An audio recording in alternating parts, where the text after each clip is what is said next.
What's a show you love that you can never convince people to watch? What We Do in the Shadows. Everyone just thinks it looks weird. Orphan Black. I talk about it all the time to people looking for a new show to get into, but no one has watched it.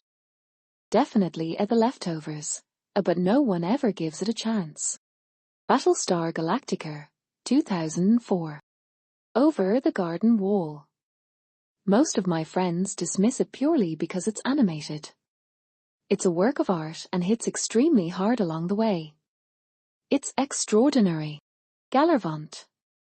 A hilarious medieval musical comedy series by the writer and songwriters from Tangled.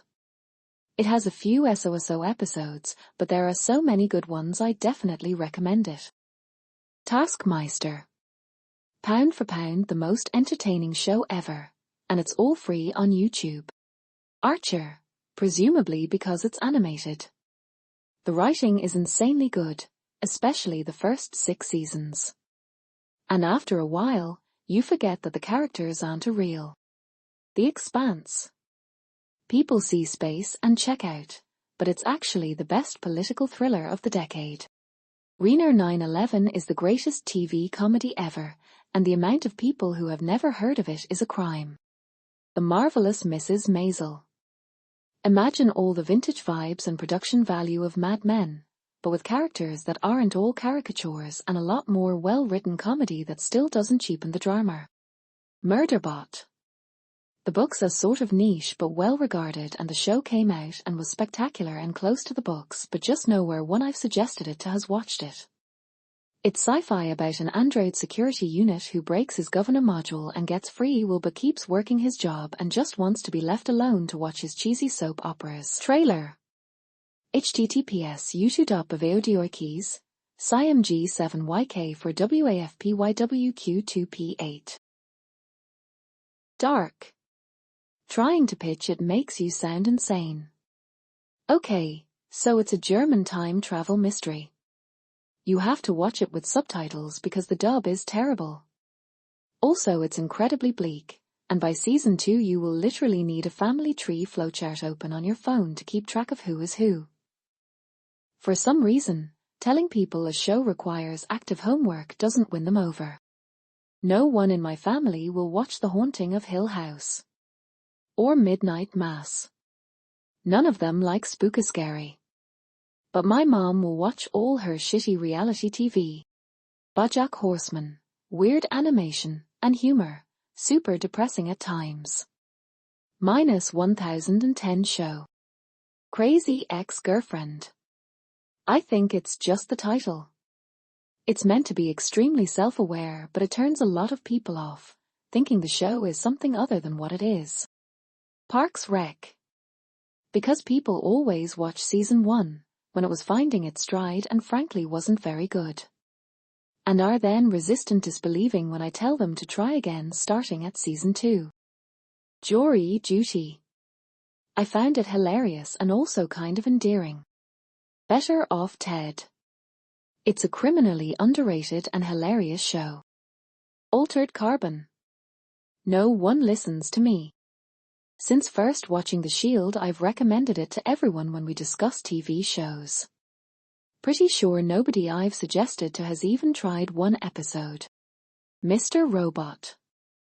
I've suggested it to countless people that I know would really enjoy it, and they never get around to actually watching it. I should say that one of them actually ended up watching it, and then messaged me OMG. Have you ever seen the show Mr. Robot? LOL. Honorable mentions. The In-Betweeners. Skins. Only the first cast of characters though. Always Sunny in Philadelphia. I can never figure out why someone wouldn't immediately binge watch this like I did. Better Call Saul. They have no idea how amazing it is, and don't care to find out. Broadchurch. People will say they'll watch it, but they never do. Cougar Town. Such a great show with the dumbest name that makes it really hard to convince people to watch it LOL. Person of Interest. Even more relevant now. RE. I told people about 6 Feet Under for years, and no one was interested in the best series finale ever. I'm glad Netflix brought it back because I can find others who love it as much as I do now too. Arrested Development. Resident Alien.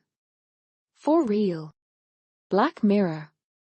Everyone says it's too dark, but that's literally what makes it so good. Patriot.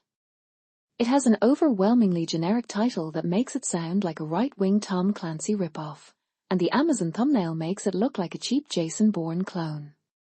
Trying to explain the actual premise to people doesn't help either. Hear me out. It's a fiercely dark comedy about a severely depressed intelligence officer with PTSD who copes with the trauma of his job by singing acoustic folk songs about the highly classified details of his assassinations. Friends just politely nod, promise to check it out, and absolutely never watch it. But it is genuinely a masterpiece. Hannibal TV show is obviously a bit gross and macabre, but having loved the movies I thought it was awesome. Most people I've told aren't interested even if they like the films, but I convinced one person who did seem impressed. Sense8. It's kind of hard to describe in an appealing way because it's so just weird and multi-genre to me, but anyone that's had loved ones move far away or deals with identity issues or complex trauma can probably enjoy some part of it, and the performances are pretty great. Flight of the Conchords. Probably one of the funniest short-lived series I've ever seen. Was convinced by my best friend in college to watch it, and then convinced my at-the-time girlfriend to watch it more than a decade ago. Probably the only 2 people I know that have seen it. Fleabag. And it's a mini-series so easy to binge. I thought it was hilarious and heartwarming and dramatic and real, and has a great romance dynamic toward the end. Anyway, give it a chance. Santa Clarita Diet. It deserved so much better. Letterkenny. For some reason no one gives it a shot. The Wire. People find it too hard to follow, the slang too intense and the overall show too bleak. Ted Lasso. They always say I'm not into sports. I say it's not about sports, that's just the setting. And they still don't watch. Halt and Catch Fire. Title throws them off. Married with Children. People really underestimate it because of how old it is. Andir.